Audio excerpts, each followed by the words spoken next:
ఈ నెల 23వ తేదీ ప్రబోధిని ఏకాదశి అంటే నవంబర్ 23వ తేదీ గురువారం ప్రబోధిని ఏకాదశి. కార్తీక మాసంలో వచ్చే శుద్ధ ఏకాదశిని ప్రబోధిని ఏకాదశి అని పిలుస్తారు. కార్తీక శుద్ధ ఏకాదశికే బోధన ఏకాదశి, దేవ ప్రబోధిని ఏకాదశి, ఉద్దాన ఏకాదశి అనే పేర్లు ఉన్నాయి. ఆషాఢ శుద్ధ ఏకాదశి రోజు అంటే తొలి ఏకాదశి రోజున శయనించిన శ్రీ మహావిష్ణువు ఈ ఏకాదశి రోజుని యోగ నిద్ర నుంచి మేల్కొనే రోజు కాబట్టే ఇది ఉద్దాన ఏకాదశిగా అయింది. దీనిని హరిబోధిని ఏకాదశిని కూడా పిలుస్తారు. తొలి ఏకాదశి నాడు ప్రారంభమైన చాతుర్మాస్య వ్రతం ఈ ఏకాదశితోటే ముగుస్తుంది. మరి ఈరోజు ఏం చేయకపోయినా సరే సాయంత్రం తులసి కోట వద్ద 6:30 నుంచి 7 గంటల ప్రాంతంలో ఈ ఆకు మీద ఒక్క దీపం పెడితే చాలు అఖండ ఐశ్వర్యం ప్రాప్తిస్తుంది. మరి దీపాన్ని ఎలా వెలిగించాలో ఇప్పుడు తెలుసుకుందాం. ఈ ప్రబోధిని ఏకాదశి రోజే శ్రీ మహాలక్ష్మికి వివాహం జరిగిన రోజుగా భావిస్తారు. ఉద్దాన ఏకాదశి నాడే దేవ దానవులు పాలసముద్రాన్ని చిలికినట్లు పురాణాలు చెబుతున్నాయి. మహాభారత యుద్ధంలో భీష్ముడు ఈ ఏకాదశి నాడే అస్త్ర సన్యాసం చేసి అంపశయ్య మీద శయనించాడు. యాజ్ఞవల్క మహర్షి ఈరోజే జన్మించారు. ఈ రోజున ఉపవాసముండి విష్ణువును పూజించి రాత్రి జాగరణ చేసి మర్నాడు ద్వాదశి గడియలు ఉండగాని విష్ణు పూజ చేసి పారణ చేసి అంటే భోజనం చేసి వ్రతాన్ని ముగించాలి. ఈ ప్రబోధిని ఏకాదశి వ్రతాన్ని ఎవరు ఆచరించాలి అంటే గృహస్థులు అందరూ ఆచరించాలి. ఈ ఏకాదశి దీక్షకు ఉపవాసమే ప్రధానమని గరుడ పురాణం కూడా తెలియచేస్తుంది. అంటే ఉపవాసం, దానం, హరిపూజ అనేవి ఏకాదశి వ్రతం యొక్క ముఖ్యమైన విషయాలు. కార్తీక మాసంలో వచ్చే ఏకాదశికి అత్యంత ప్రాముఖ్యత ఉంది. ప్రతి సంవత్సరం కార్తీక శుద్ధ ఏకాదశిని ప్రబోధిని ఏకాదశిగా భక్తులు ఎంతో పవిత్రంగా భావించి శివకేశవులను ఆరాధిస్తారు. ప్రబోధిని ఏకాదశి గొప్పతనం గురించి నారద మహర్షి బ్రహ్మదేవుణ్ణి అడిగి తెలుసుకున్నాడు. అదేవిధంగా పాండవుల్లో పెద్దవాడైన ధర్మరాజు శ్రీకృష్ణుణ్ణి ఇలా అడుగుతాడు: శ్రీకృష్ణ, పరంధామ, జనార్దన, కార్తీక మాసంలో శుక్లపక్షంలో వచ్చే ఏకాదశి పేరు ఏమిటి? ఆ ఏకాదశి మహత్యం గురించి తెలియచేయమని ప్రార్థిస్తాడు. దానికి శ్రీకృష్ణుడు ఇలా పలుకుతాడు: ధర్మరాజా, బ్రహ్మదేవుడు నారద మహర్షికి వివరించిన ఈ ప్రబోధిని ఏకాదశి గురించి పూర్తిగా చెప్తాను, శ్రద్ధగా విను అంటూ ఇలా చెప్పడం ప్రారంభించాడు. కార్తీక మాసంలో శుక్లపక్షంలో వచ్చే ఏకాదశిని ప్రబోధిని ఏకాదశి అంటారు. ఇది ఎంతో పవిత్రమైన రోజు, సమస్త పాపాలను పోగొట్టే పుణ్యదినం. గంగానదితో పాటు సమస్త పుణ్యతీర్థాలు పోగొట్టే పాపాలంటిని ఈ ఒక్కరోజు ఉపవాస దీక్ష తీసుకుంటే సమస్త పుణ్య తీర్థాల్లో స్నానం చేస్తే ఎంత పాపం తొలగిపోతుందో. కేవలం ఈరోజు ఉపవాస దీక్షను తీసుకుంటే అలాంటి ఫలితం మీకు కనబడుతుంది. అంతటి శక్తి ఈ ప్రబోధిని ఏకాదశికి ఉంది. ఒకసారి భగీరథుడు మహా తపస్సు చేసి గంగానదిని భూమి మీదకు తీసుకువచ్చాడు. అప్పుడు గంగానది, నేను ప్రబోధిని ఏకాదశి రోజు వరకు పాపాలు పోగొడతాను అని చెబుతుంది. అంటే ప్రబోధిని ఏకాదశి రోజు ఇంకా గంగానదితో పనిలేదు. ఆ రోజు ఆచరించే పుణ్యకార్యం వల్ల మానవులకు పాపాలన్నీ తొలగిపోతాయి అని అర్థం. ఈ ఏకాదశి మహత్యం గురించి బ్రహ్మదేవుడికి నారద మహర్షికి మధ్య జరిగిన సంభాషణ స్కాంద పురాణంలో కనిపిస్తుంది. కార్తీక శుద్ధ ఏకాదశి పాపాలను హరిస్తుంది. 1000 అశ్వమేధ యాగాలు, 100 రాజసూయ యాగాలు చేసిన పుణ్యం లభిస్తుంది. కొండంత పత్తిని ఒక చిన్న నిప్పురవ్వ ఎలా కాల్చి బూడిద చేస్తుందో అలాగా ఒక జీవుడు తన 1000 జన్మల్లో చేసిన పాపాలను కాల్చివేస్తుంది. ఈ ఏకాదశి ఉపవాస వ్రతం ఈరోజు చిన్న మంచి పని అంటే ఏ పుణ్యకార్యం చేసినా అది మేరు పర్వతానికి సమానమైన పుణ్య ఫలితాన్ని ఇస్తుంది. ఈ ఏకాదశి వ్రతాన్ని చేసిన వారికి సాధించలేనివి ఏమీ ఉండవు. ఈరోజు ఉపవాసం ఉన్నవారికి ధాన్యం, సంపదలు, ఉన్నత స్థానం కలగడంతో పాటు పాప పరిహారం జరుగుతుంది. పుణ్యక్షేత్ర దర్శనాలు, యజ్ఞయాగాలు, వేదం చదవడం వల్ల కలిగిన పుణ్యానికి 1,000,000 రెట్ల పుణ్యం ఒక్కసారైనా ఈ ఏకాదశి ఉపవాస వ్రతం చేసిన వారికి లభిస్తుంది అని బ్రహ్మదేవుడు నారదునితో పలుకుతాడు. ఇంకా ఈ వ్రతంలో ఒకరికి చేసే అన్నదానం వల్ల సూర్యగ్రహణ సమయంలో పవిత్ర గంగా తీరాన 1,00,00,000 మందికి అన్నదానం చేసినంత ఫలితం లభిస్తుంది. వస్త్రదానం చేయడం వల్ల పళ్ళు, దక్షిణతో కూడిన తాంబూలాన్ని పండితులకు ఇవ్వడం వల్ల ఈ లోకంలోనే కాదు, మరణానంతరం పరలోకంలో కూడా సర్వ సుఖాలు లభిస్తాయి. ఈ రోజున బ్రహ్మాది దేవతలు, యక్షులు, కిన్నెరులు, కింపురుషులు, మహర్షులు, సిద్ధులు, యోగులు అందరూ కూడా విష్ణు లోకానికి చేరి కీర్తనలతోనూ భజనలతోనూ హారతులతోనూ శ్రీ మహావిష్ణువు నిద్రలేపుతారు. అందువల్ల ఈ ప్రబోధిని ఏకాదశి రోజున ఎవరు శ్రీ మహావిష్ణువుకు హారతి ఇస్తారు వారికి అపమృత్యు దోషాలు తొలగిపోతాయని ధార్మిక గ్రంథాలు చెబుతున్నాయి. ఈ రోజంతా విష్ణునామ కీర్తనతో కాలం గడపాలి. తులసి వనంలో కానీ తులసి కోట దగ్గర కానీ విష్ణు పూజ చేయాలి. ఈరోజు చేసే దాన ధర్మాల వల్ల అనంతమైన పుణ్యం లభిస్తుంది.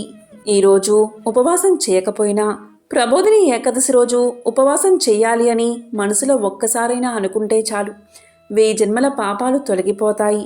కానీ ఉపవాసం ఉంటేనే పూర్తి ఫలితం వస్తుంది. ఎవరైతే ప్రబోధిని ఏకాదశి రోజు వ్రతాన్ని ఆచరిస్తారో వారి చనిపోయిన పూర్వీకులు దివ్యమైన వస్త్రాలతో ఆభరణాలతో అలంకరించుకున్న వారై పూర్వ జన్మల వల్ల కలిగిన నరక బాధలన్నీ తొలగించుకుని విముక్తులై వైకుంఠానికి చేరుకుంటారని పురాణ వచనం.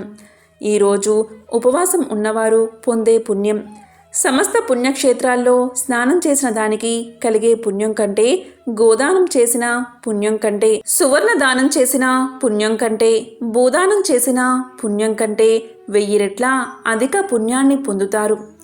ప్రబోధిని ఏకాదశి రోజు ఏకాదశి వ్రతాన్ని ఆచరించిన మానవుడి జన్మ సార్థకమైనట్లే. అలాంటి వారి ఇంటియందు 3 లోకాలలోని పవిత్ర తీర్థాలన్నీ నివసిస్తాయి. ఈరోజు వ్రతం ఆచరించిన మానవుడు నిజమైన జ్ఞాని, అసలైన యోగి, అతడే జితేంద్రియుడు. ఒక్కసారి ప్రబోధిని ఏకాదశి వ్రతాన్ని ఆచరించిన మానవుడు భక్తిని పొందుతాడు, చివరకు వైకుంఠాన్ని చేరుకుంటాడు. ఈ ప్రబోధిని ఏకాదశి రోజు చేసే దానం, స్నానం, జపం, హోమం మొదలైన పుణ్య కార్యాలన్నీ అక్షయమైన ఫలితాన్ని ఇస్తాయి. ఈరోజు విష్ణుమూర్తిని తులసీ దళాలతో పూజిస్తే 10,000 జన్మల్లో చేసిన పాపాలు తొలగిపోతాయి. అంతేకాదు ఈరోజు తులసి మొక్కలు నాటి నీరు పోస్తే అలాంటి వారు 1000 కోట్ల సంవత్సరాలు వైకుంఠంలో నివసిస్తారు. ఈరోజు శ్రీ మహావిష్ణువు ముందు దీపాన్ని వెలిగిస్తే కలిగే పుణ్యం అనంతం. ఈరోజు బ్రాహ్మీ ముహూర్తంలో నిద్రలేచి కాలకృత్యాలు తెచ్చుకుని శ్రీ మహావిష్ణువును పూజించి ఉపవాస దీక్షను తీసుకోవాలి. కాబట్టి ధర్మరాజా, ఈ ఏకాదశి వ్రత మహత్యాన్ని తెలుసుకున్నా, విన్నా, చదివినా 1000 గోవులను దానం చేసిన ఫలితం వస్తుందని శ్రీకృష్ణ పరమాత్మ ధర్మరాజుకు తెలియజేశాడు. ఇంట్లో ధన సమస్యలు ఎక్కువైతే అవన్నీ పోయి అష్టైశ్వర్యాలు కలగాలంటే ఈ ప్రబోధిని ఏకాదశి రోజు ఇంట్లో తులసికోట దగ్గర ప్రత్యేకంగా ఇలా దీపాన్ని పెట్టండి. కార్తీక మాసమంటేనే సాయంత్రం పూట తులసికోట దగ్గర దీపం అందరూ పెడతారు.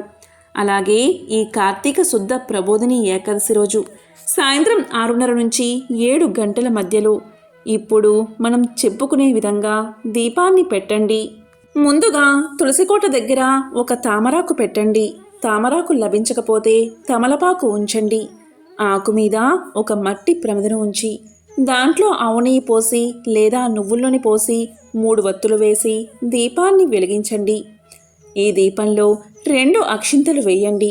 ఈ దీపానికి పుష్పం సమర్పించి చిన్న బెల్లం ముక్కను నైవేద్యంగా పెట్టండి. ఇలా ఈరోజు తామర ఆకు మీద దీపాన్ని వెలిగించడం వల్ల లక్ష్మీదేవి అనుగ్రహం పుష్కలంగా కలుగుతుంది. ఎందుకంటే తామరాకు అంటే లక్ష్మీదేవికి ఎంతో ప్రీతికరం. తామరాకు అనేది లక్ష్మీ స్థానం. ఈ కార్తీక ఏకాదశి రోజు సాయంత్రం సమయంలో ఇలా తామరాకు మీద దీపం పెట్టి నమస్కారం చేసుకుంటే లక్ష్మీదేవి విష్ణుమూర్తితో సహా మీ ఇంటికి వస్తుంది, సకల ఐశ్వర్యాలను ప్రసాదిస్తుంది. కాబట్టి ఈ ప్రబోధిని ఏకాదశి రోజు ఇప్పుడు మనం చెప్పుకున్న విధంగా తామరాకు మీద దీపం పెడితే మీ ఇంట్లోని దరిద్రమంతా తొలగిపోతుంది, అఖండ ఐశ్వర్యం కలుగుతుంది. తామరాకు మీకు లభించకపోతే తమలపాకు పైన ఇలా దీపాన్ని పెట్టండి. లక్ష్మీదేవి అనుగ్రహం తప్పకుండా కలుగుతుంది. ఇలా ఈ ఏకాదశి రోజు ఉపవాసం ఉన్నవారు ద్వాదశి రోజు విష్ణు పూజ చేసి విష్ణువుకు నివేదించిన పదార్థాలను ఆహారంగా స్వీకరించండి. విష్ణువుకు నివేదించకుండా ఆహారాన్ని స్వీకరిస్తే దోషం కలుగుతుందని శాస్త్రాలు చెబుతున్నాయి. విష్ణు సహస్రనామాన్ని ఎప్పుడు పఠించినా కూడా పుణ్యం కలుగుతుంది. ముఖ్యంగా ఏకాదశి రోజు కనుక విష్ణు సహస్రనామాన్ని పారాయణం చేస్తే ఆ ఫలితం అనంతంగా ఉంటుంది. అనుకున్న పనులు నిర్విఘ్నంగా పూర్తవుతాయి. భోగ భాగ్యాలు కలుగుతాయి.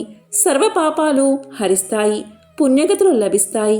అంతేకాదు గ్రహదోషాలు నక్షత్ర దోషాలు ఉన్నవారు కూడా విష్ణు సహస్రనామాన్ని ఈరోజు పారాయణం చేస్తే జన్మల పాపాలు తొలగిపోతాయని శాస్త్రాలు చెబుతున్నాయి.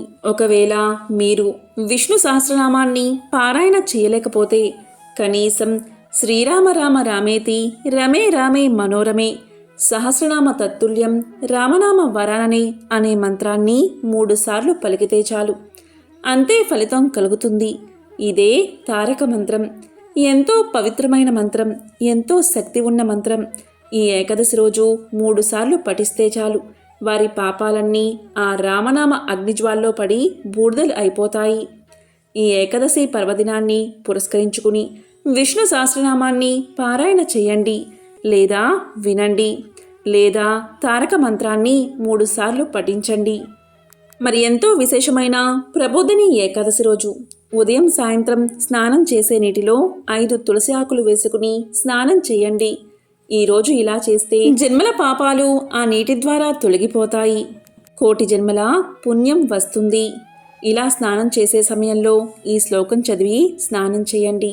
గంగే చ యమునే చైవ గోదావరి సరస్వతి నర్మదే సింధు కావేరి జలేస్మిన్ సన్నిధం కురు అనే శ్లోకాన్ని చదివి స్నానం చేయండి.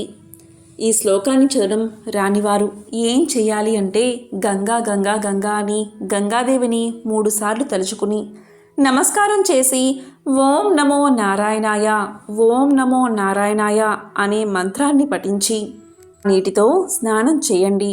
ఇలా చేస్తే చాలు అన్ని రకాల వ్యాధులు నయమవుతాయి. తులసి ఆకుల్లో ఉండే ఔషధ గుణాలు మీకు తెలియకుండానే శరీరంలోని అన్ని వ్యాధులను నయం చేస్తాయి. చర్మ వ్యాధులు నయమవుతాయి. మీ శరీరంలో ఉన్న నెగటివ్ ఎనర్జీ మొత్తం తొలగి పాజిటివ్ ఎనర్జీ వస్తుంది. నూతన ఉత్తేజాన్ని సంతరించుకుని ఆహ్లాదంగా మారతారు. కాబట్టి ఈరోజు స్నానం చేసే నీటిలో ఉదయం సాయంత్రం తులసి ఆకులు వేసుకుని స్నానం చేయండి. అదేవిధంగా ఈరోజు సాయంత్రం 6:30 నుంచి 7 గంటల సమయంలో తామరాకు మీద కానీ తమలపాకు మీద కానీ ఆవు నెయ్యితో కానీ నువ్వుల నూనెతో కానీ దీపారాధన చేయండి. అలాగే మీకు వీలైతే విష్ణు సహస్రనామాన్ని పఠించండి. రానివారు రామ తారక మంత్రాన్ని పఠించి ఆ లక్ష్మీనారాయణల అనుగ్రహాన్ని పొందండి. ఓం నమో నారాయణాయ. ఓం శ్రీ మహాలక్ష్మియే నమః.